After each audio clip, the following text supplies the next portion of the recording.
real quick, I want to say if y'all would like the video and subscribe, it helps my channel out a lot, so I'd appreciate it. Thank y'all. So if we're being honest here, summer has kind of been a letdown so far for Roblox anime games. We've really just had Type Soul, and that's kind of just it. It's just been Type Soul. But to my surprise, there's actually another game that I think is pretty decent so far, and I think a lot of y'all will enjoy. That's going to be releasing on the 31st of July, so about in a week. So obviously the game is releasing very soon, so I actually got to test the game so I can really give you guys an in-depth opinion on what I think so far. So the game is called Fire Force Online. It is a Fire Force game, but hear me out. Even if you don't watch Fire Force, I don't think you need to enjoy this game. But for those that haven't watched Fire Force, let me briefly explain how the power system works in this game. So in this game, just like the Fire Force anime, there's 3 generations. Generation 1 doesn't really have powers, but you end up getting weapons. Generation 2 is able to control fire, and you use weapons kind of the same way, but you're able to control the fire in your weapon. And then Generation 3 creates fire. So essentially when you spawn in the game, you just gotta box for a little bit, and you'll very quickly find out what generation you're assigned and what specific ability you were assigned. You find this on your skill tree, which is also a really good thing about this game. There is a skill tree, and there's also more customization where you have armor that you can also customize depending on if you're a Fire Force member or a part of the White Clad. There's a lot of customization in this game in general. But earlier, y'all might remember I brought up Type Soul, and there's a reason for that. This game actually has a lot of similarities with Type Soul, which some of y'all might like and some of y'all might not, but let me explain and hear me out. So just like Type Soul, this game has a lot of PvP orientated features, and to me it looks like it's gonna be a PvP based game.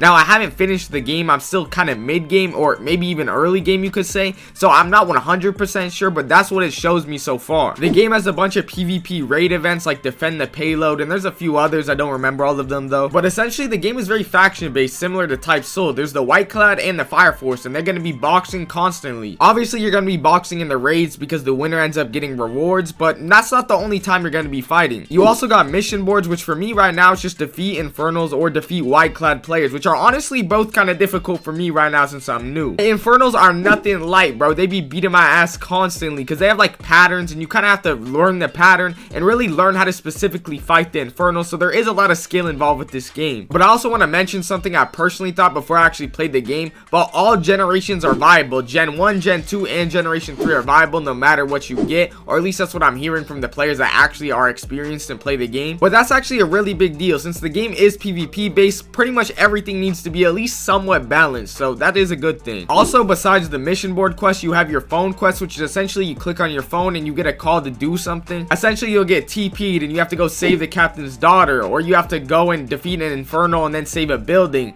or you have to go and save another Fire Force member that's being at the trapped at the White Clad base, and it's a bunch of stuff like that, which is actually something I do want to give them credit for. Some of the quests are mad tedious, but at the same time they did a good job at making the quest feel like actual Fire Force quest. I feel like a lot of games would have just gone with the basic bandit beater, defeat this many Infernals, kind of like how Type Soul has it with Hollows, but they actually did try to make immersive quests, and I think a lot of you guys might actually like that. And this is something that kind of follows throughout the whole game. Even when you take the Fire Force exam, it's actually a lot more immersive than you would think. You actually have to pay attention to what he says, because he's gonna ask you questions based on what he says, and it's actually more like a real exam. Like, bro, they had me taking notes on a video game, which is crazy, and it's really not specifically this that's a big deal, but I think when you have a bunch of small little things like this, it actually does build up and make a big impact. And I think it also just shows where the developers' mindset are, and that they're not afraid to be kind of creative with how they do their game. Now, so far to me the game is pretty solid, but there are some things I see that are definitely going to be problems in the future and might make some of you guys not like the game as much. First, I want to talk about combat, but I don't want to be too harsh on it because I'm not that familiar with it yet. I've only played the game for one day, but I did play a lot in that one day. But it's definitely not enough to make my full opinion on the combat, but I'm not that big of a fan of it so far, but I'm obviously subject to change on that. If I compare it to a game like Type Soul's combat, I prefer Type Soul's combat, but at the same time, this combat does still seem pretty in depth. I just need more time to see how I feel about it. But since combat is such a big part of this game, like it is every game, but even more in this game specifically,